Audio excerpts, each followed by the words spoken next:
Hello guys, good morning. Nagbabalik ang ko, Jomar Villarreal, bayagan tayo abroad pero di pa bumak na. Ayan guys, may share ako sa inyo. Yan, nakikita nyo bang mga yan? Yan guys, ay kinds of oranges. Di nyo ba alam guys na ang oranges ay nagbibigay ito ng malakas na proteksyon sa ating immune system. Masiglang pangangatawan at proteksyon laban sa sakit. Bakit?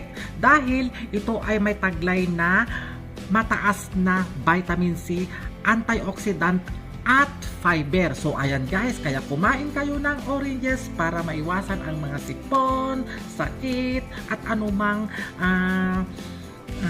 nakaramdaman dyan kasi pinapalakas nito ang ating immune system. So ayan, ligtas ang may nalaman na naman kayong health benefits sa araw na ito. Ayan, oranges! Thank you for watching!